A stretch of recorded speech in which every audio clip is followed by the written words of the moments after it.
Buenos días, ¿Cómo Álvaro estás? ¿Qué Cedeño. tal? ¿Cómo te va? Muy bien. Bueno, iba a presentarnos primero y entonces iba a presentarte primero a ti, y iba a decir Álvaro Cedeño y después me iba a presentar yo Álvaro Cedeño. Al final no importa quién va primero, pero ¿qué tal todo por allá? Muy bien, muy bien. Ok, Ujú. me alegro mucho. Hoy vamos a tener una conversación que creo que tiene bastante que ver con el tema central de este diálogo, que es el de la eficacia. En este caso particular, tiene que ver con un proyecto de ley que lo que busca es ayudar a fortalecer la creación de instituciones públicas a diferentes niveles. Tal vez nos puedes explicar a manera introductoria de qué se trata. Bueno, de lo que se trata es de un proyecto de ley que está en la Asamblea Legislativa para crear una entidad que entienda con asuntos relacionados con lo que se llama la economía solidaria. Eh, Entidades sin fines de lucro, tipo cooperativas, tipo eh, entidades sin fines de lucro, etcétera, que para las cuales ya hay legislación, ¿verdad? Sobre asociaciones solidaristas, sobre cooperativas, etcétera, pero parece ser que lo que se quiere ante la crisis de la pandemia es darles un empujón en su eficiencia, en su eficacia, y la idea que hay es crear un órgano, un organismo, ¿verdad? Una entidad que se encargue de esa finalidad. Es interesante, estaba pensando cuando mencionaste lo de economía solidaria, supongo que se refiere al término de economía social solidaria, que se puso muy de moda en Europa, sobre todo en Francia, hace unos años. De hecho, el presidente francés, Emmanuel Macron, mucha de su agenda política antes de ser presidente era liderar el establecimiento de un ecosistema de economía social Ajá. solidaria y lo Uh-huh. hicieron de manera bastante exitosa en Francia, ¿verdad? Yo creo que los europeos tienen mucha esa orientación institucional enfocada hacia lo social, eh, y también enfocada hacia la eficacia. Y ahí es donde yo creo que tenemos un punto álgido que debemos atender nosotros, porque no estoy tan seguro de que las instituciones públicas que hemos creado en los últimos 30 o 40 años se caractericen por la eficacia. Y puede haber múltiples explicaciones para ello. A mí me parece que eh, cuando la dinámica tecnológica avanza a la velocidad que ha avanzado la tecnología los últimos 30 años, es muy difícil que una institución se adapte a la velocidad a la que adoptamos nuevas tecnologías. No es imposible, pero es un desafío adicional a los desafíos de la administración pública. Entonces, si estamos pensando en crear una institución que lo que busque es darle un empujón a, a un ecosistema que podría ayudar en esta crisis sanitaria y económica, entonces haríamos muy bien en que en su ADN esté la replicabilidad de la eficacia y de la adaptabilidad, no solo en términos tecnológicos, sino adaptabilidad también en términos infraestructurales. Porque si no me equivoco, esas instituciones están siendo pensadas como se pensaban hace 25, 30 años, el siglo pasado, que era una institución, aquí está la sede, aquí está el edificio, aquí están los carros, aquí está el personal, aquí está la jefa, y las instituciones se están virtualizando. Entonces, si las instituciones se están virtualizando, su gestión se está virtualizando, su recurso humano se está virtualizando y su potencial de impacto no es solo virtual, pero transita por lo virtual. ¿Cómo lo, Sí, cómo lo sí. ves? Me parece muy adecuado. Estoy imaginándome, estoy imaginándome, estoy imaginándome cómo cómo hubiera sido el Imperio Romano si hubiera existido el telégrafo, ¿verdad? Los gobernadores romanos eran verdaderos césares en su territorio, porque no existía el telégrafo. Mandabas a la gente para allá y cada uno tenía que ver cómo se las apañaba, ¿verdad? Entiendo que eso también ocurrió con el Imperio Británico, ¿verdad? El gobernador de la India no podía estar llamando todos los días al rey a ver cómo manejaba ese territorio que creo que era más extenso que el resto del imperio, ¿verdad? Bueno, y entonces la tecnología, de una cierta manera, influye en la forma como tú diseñes, la forma en que vas a resolver un determinado problema o atender una determinada necesidad. En este caso, el gobierno del Imperio Romano o el gobierno del Imperio Británico. Yo estoy totalmente de acuerdo en que en estos tiempos lo que hay que hacer es pensar las instituciones y las empresas desde el punto de vista de la digitalización de su estrategia, lo cual no quiere decir meterle más computadoras y tal y cual, no, simplemente que la digitalización de las estrategias ha puesto a las empresas de cabeza abajo, ¿verdad?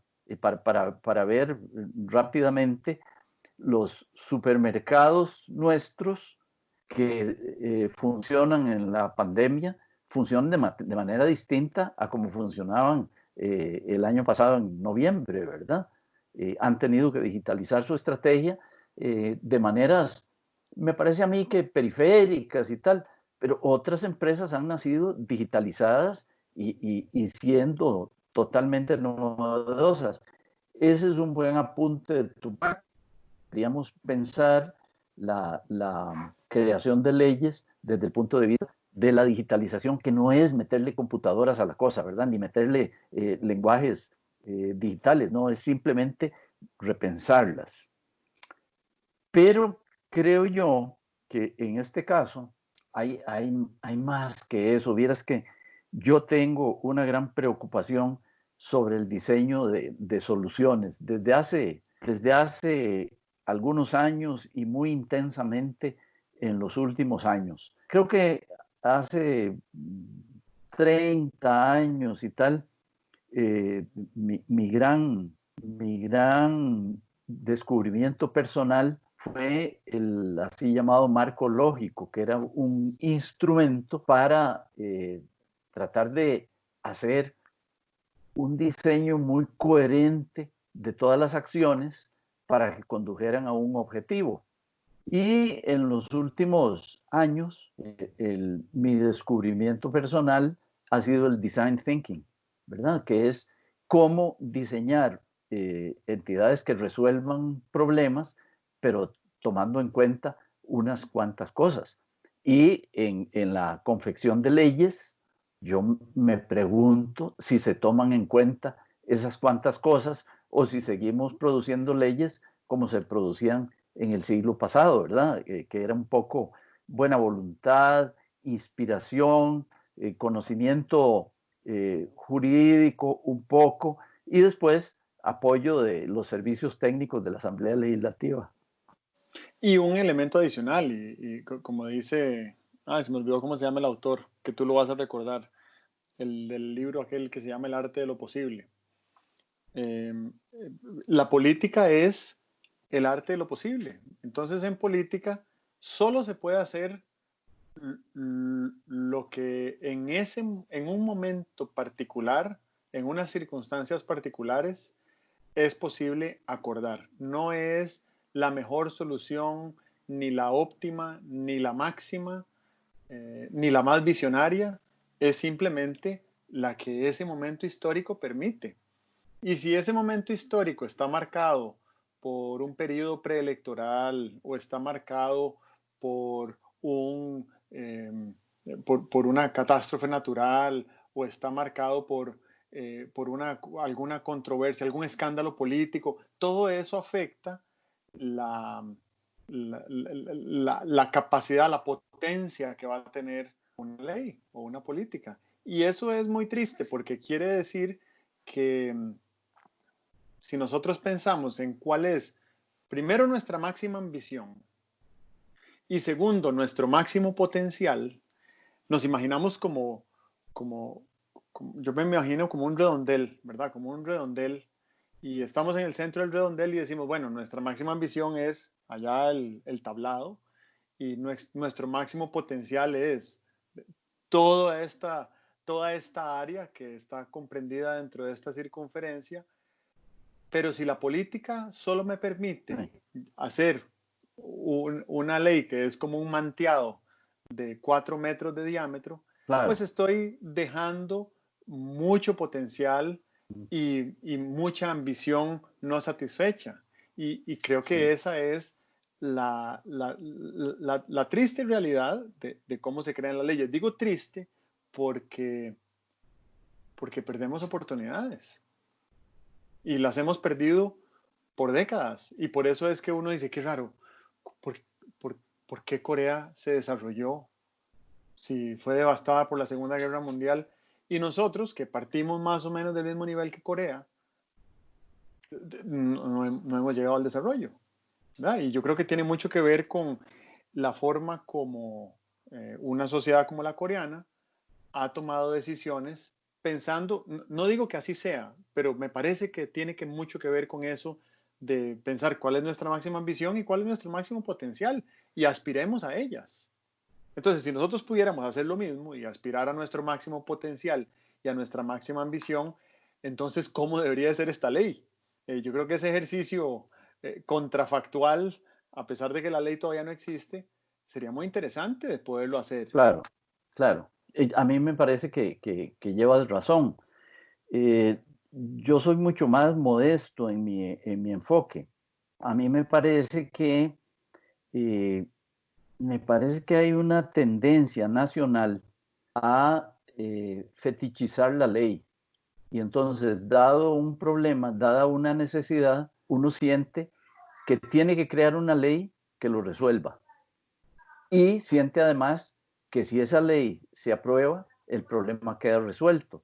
Y la verdad es que hemos visto una serie de instituciones que no están resolviendo los problemas.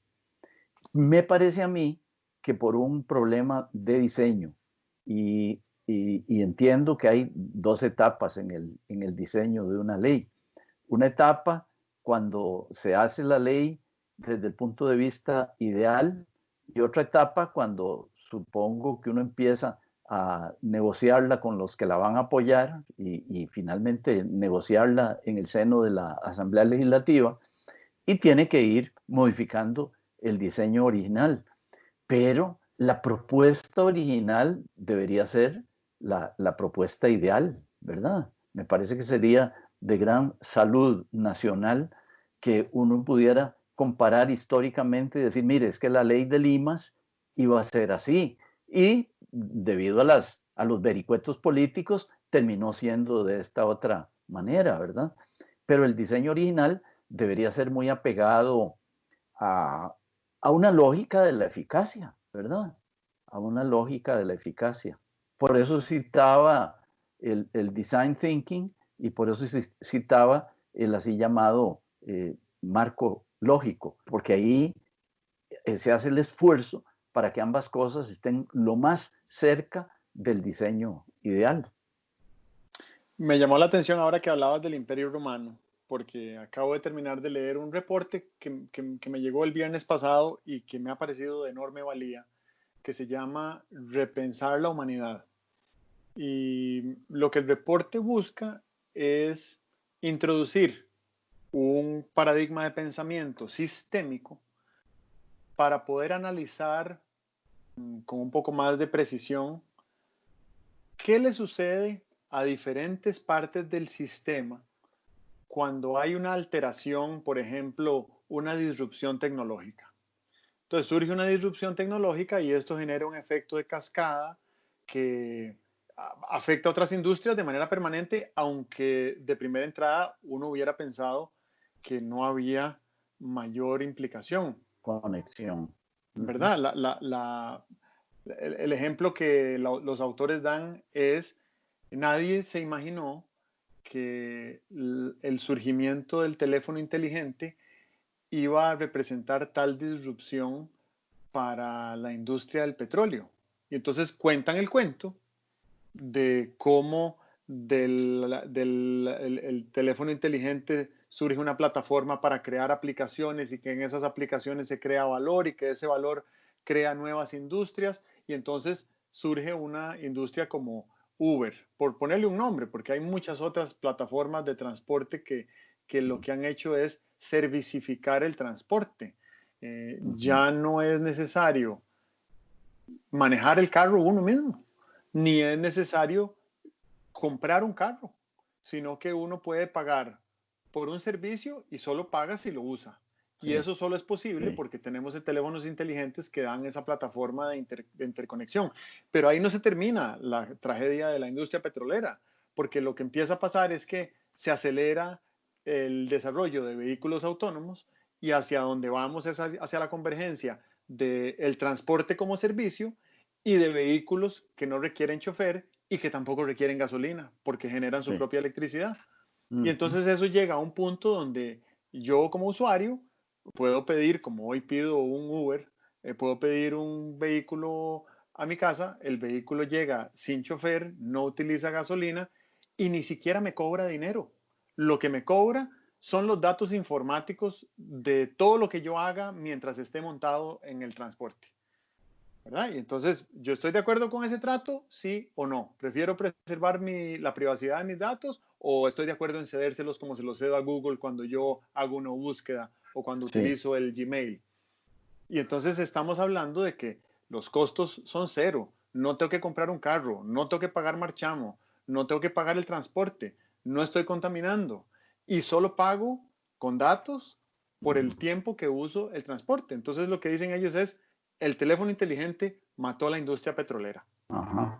Pero tú te referías al Imperio Romano y ellos hacen una explicación exquisita de cómo la humanidad pasó de la era de la supervivencia, donde literalmente cada amanecer teníamos que ir a ver qué comíamos. Y como si fuéramos un pajarito, como si fuéramos un yigüirro, que todos los días andan en eso. Todos los días, todo el día. Entonces no pueden no pueden pensar en nada más porque se la pasan todo el día buscando comida. Y entonces de la era de la supervivencia, de repente un día logramos domesticar la producción de granos y entramos a la era de la extracción, que quiere decir que obtenemos bienes que logramos domesticar y dominar de la naturaleza y eso nos ha permitido enormes avances en los últimos 10.000 años, ¿verdad? Todo lo que son las ciudades y las tecnologías y tal. Pero estamos llegando al borde de la era de la libertad y la era de la libertad ellos la describen como ese ejemplo que acabo de dar de la industria petrolera y del teléfono inteligente. O sea, pensar que yo dentro de unos pocos años no gaste ni un colón en movilizarme por la ciudad es increíble, ¿verdad? Y sin embargo, no estamos incorporando en esta visión ningún elemento que no exista, no es fantasía, todos los elementos están avanzando muy rápido y eso está sucediendo, pero dicen los autores que en la época del Imperio Romano, el Imperio Romano estaba limitado por la geografía para la extracción de los recursos que necesitaba para alimentar su centro y que han hecho cálculos de cuál era el límite de extensión máxima que podía tener el Imperio Romano, porque si se extendían demasiado, se debilitaban. Y entonces había un límite, y ahí lo dan en ese reporte de cuántos millones de kilómetros cuadrados, porque era extensísimo, era el límite dentro del cual podía tener gobernanza y eficiencia dentro de una economía extractiva para poder operar como imperio. Y mucho de lo que le pasó hacia el final fue que se fue debilitando en las puntas y entonces no logró alimentar el centro y tal. Entonces volvemos al criterio de diseño, ¿verdad? ¿Cómo se tiene que diseñar una ley si nosotros estamos tocándole las puertas a la era de la libertad? Claro, seguimos pensando en un gobierno burocrático, ¿verdad? hay otras formas de organizar el gobierno, ¿verdad? Lo que se llamaba la adocracia de Alvin Toffler de hace 50 años era cómo que las empresas dejaran de ser burocráticas, de tener unas jerarquías ahí, unas escalas de mando y tal y cual, y más bien se convirtieran como en colonias de proyectos, ¿verdad? En colonias de pequeñas organizaciones con bastante autonomía y tal, y no en una empresa vertical piramidal. Eso, desde luego, nuestro Estado está organizado burocráticamente, piramidalmente, ¿verdad? Hay otras posibilidades.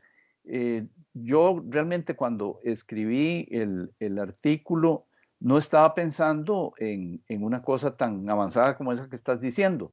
Me quedaba más modestamente en el ámbito de lo que puede ser eficaz aún eh, dentro de la concepción actual. Tú estás revolucionando mucho más este diálogo que estamos teniendo en el sentido de que la confección de leyes debería tomar en cuenta eso.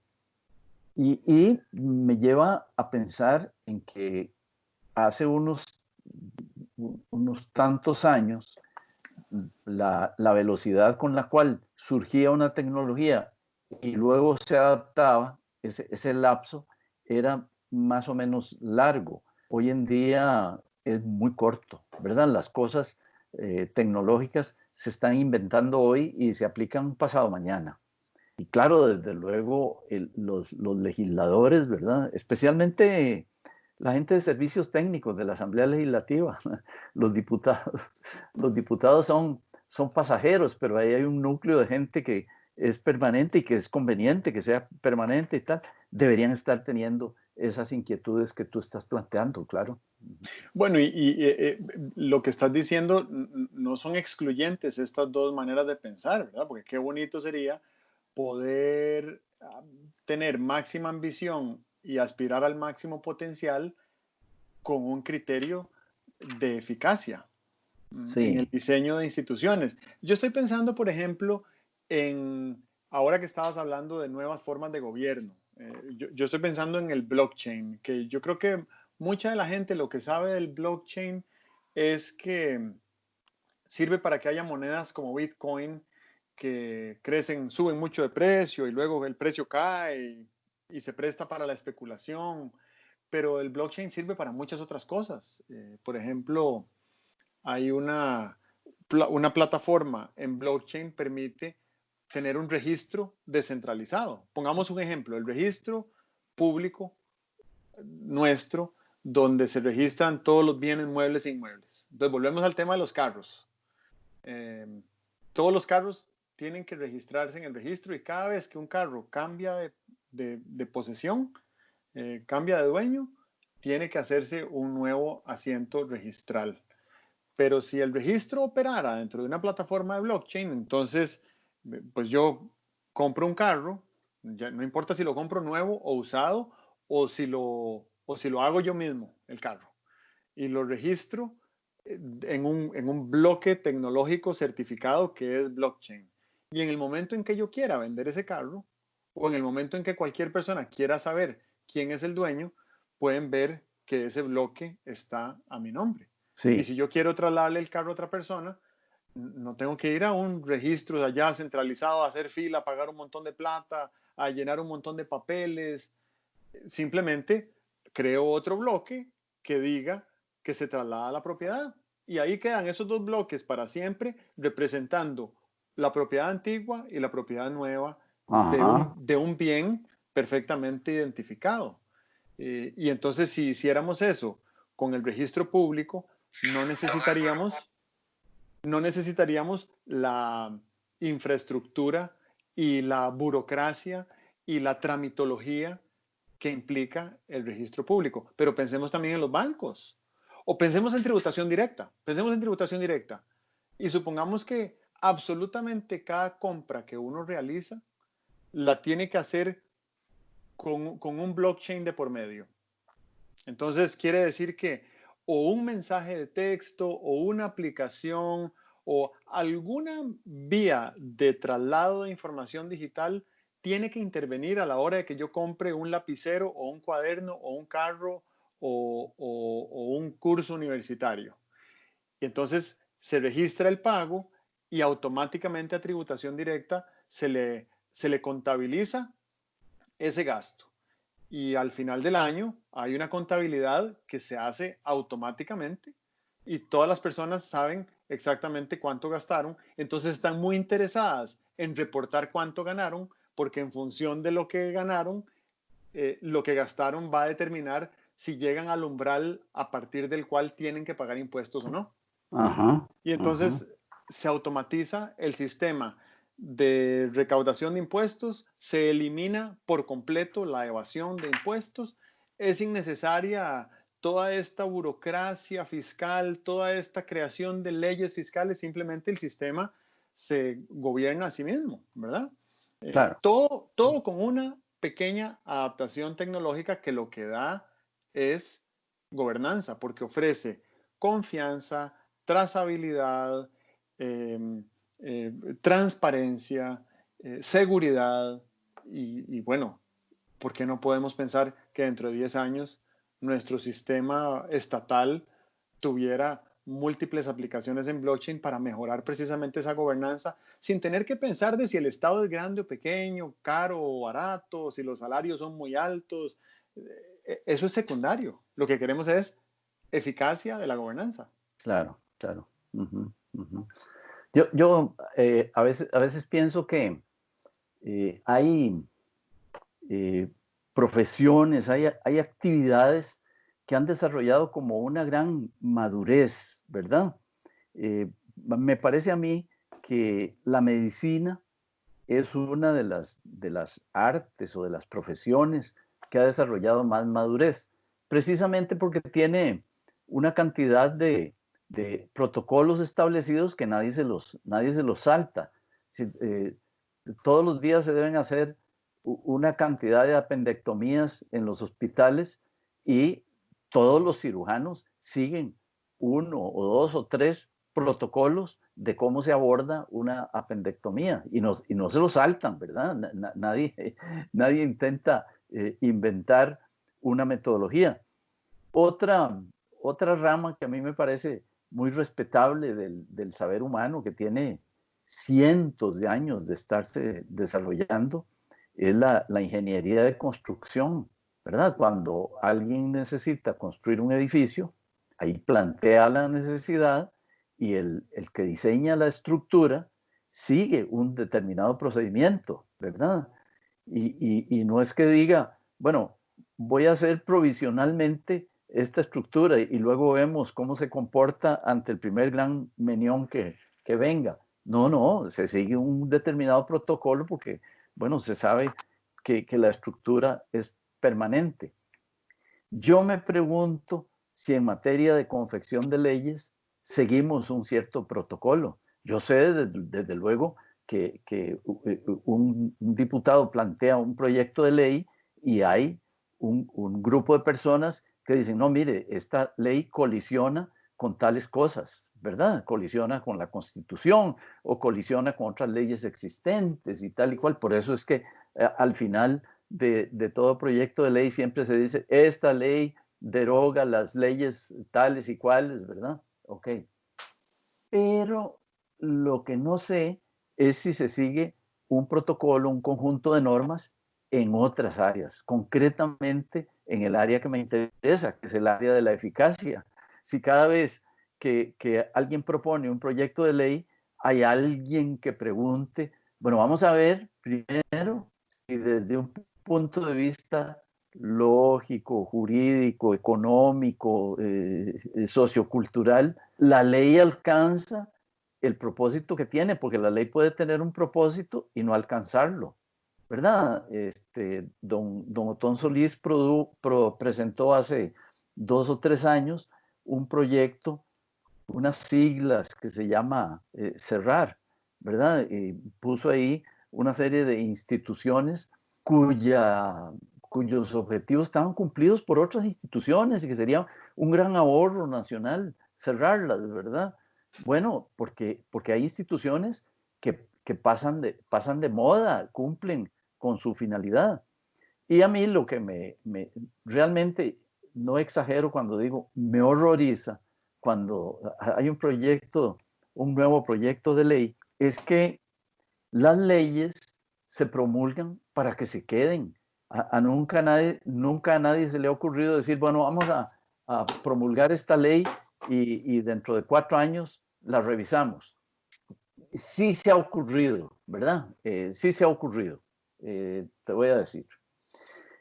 Hace no sé cuántos años, 40, 50 años, en la forma de producir leyes en los Estados Unidos, se inventó una figura que era eh, la legislación que tiene atardecer, así se llama, sunset legislation.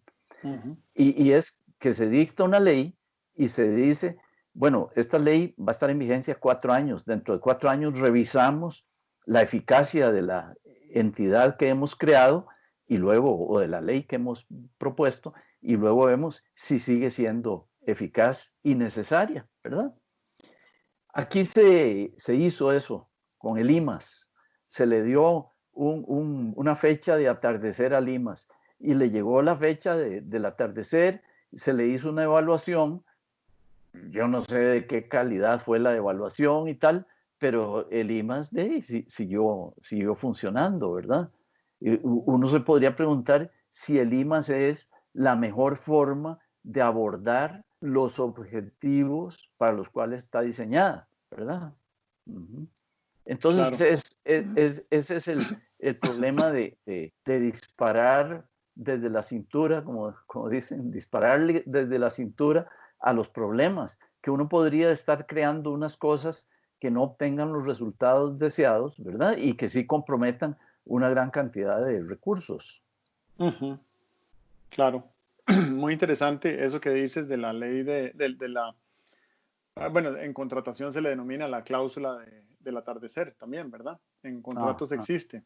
ajá, Eh, y que uno pudiera pensar que nuestras leyes todas tuvieran esa cláusula del atardecer claro, y que algunos de nuestros sistemas que pudieran operar en plataformas como blockchain tuvieran la posibilidad, bueno, porque el blockchain ofrece esta posibilidad de que la gobernanza del sistema o de la institución o del proyecto permita que sus reglas se actualicen sobre la marcha, siempre y cuando se cumplan algunos principios, por ejemplo, y eso lo definen los mismos socios de la comunidad, ujú, que el 70% de los usuarios estemos de acuerdo. Entonces, si el 70% está de acuerdo, las reglas se pueden cambiar sobre la marcha.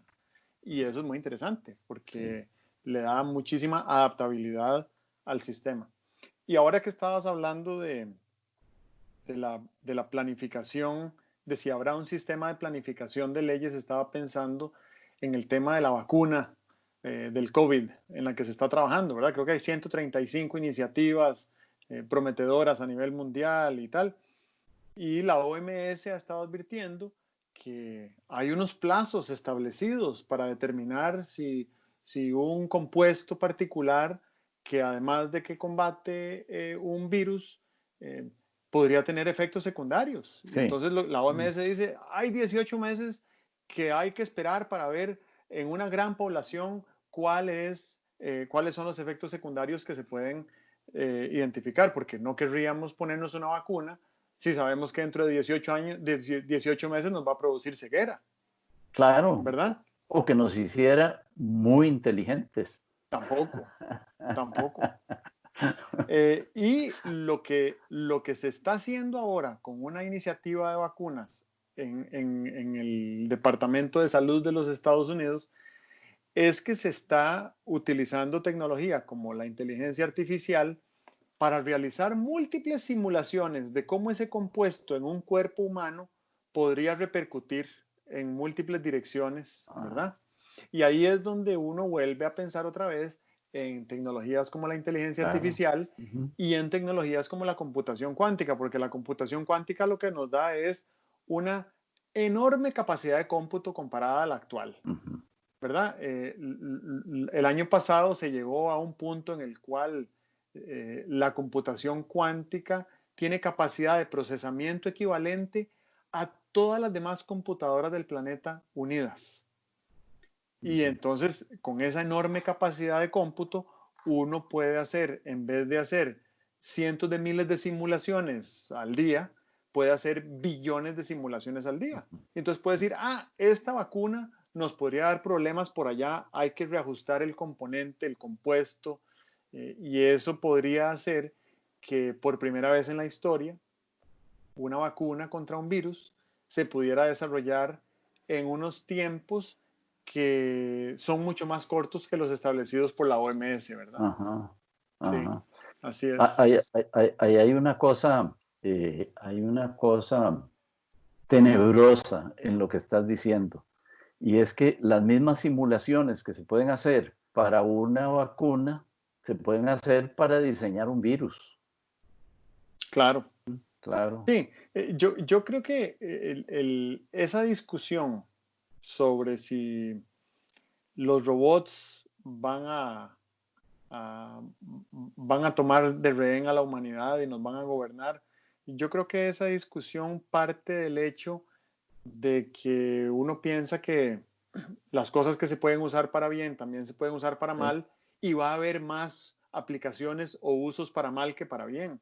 Y lo que ha pasado en toda la existencia de la humanidad es que la cantidad de soluciones de bienestar y de beneficio han sido muchísimas veces mayores a las soluciones perversas, ¿verdad? Cierto, cierto. Todavía nunca hemos podido demostrar que haya habido una iniciativa de ciberterrorismo, no, de bioterrorismo, Ajá, ¿verdad? ajá. Pero es posible, el bioterrorismo es posible del siglo XIX, Sí, claro. ¿verdad? ¿Cómo no? Una hecatombe nuclear es posible. Sí. Sin embargo, pues no ha sucedido, y yo creo que hay gente que la está esperando y otra gente como yo que ni piensa en eso, Claro. ¿verdad? Así es. Muy bien. Bueno, entonces, otra vez se nos fue el tiempo demasiado rápido. Bueno, muy bien. Eso quiere decir que tú y yo nos estamos divirtiendo mucho en esto. Ojalá quienes nos siguen también tengan algún divertimento. ¿Verdad? Ojalá que Sí, sí. Y bueno, entonces quedamos a la espera de nuestro próximo diálogo la semana entrante. muy bien, de acuerdo. Ok, que Ok, estés muy bien. bueno, nos vemos. Chao.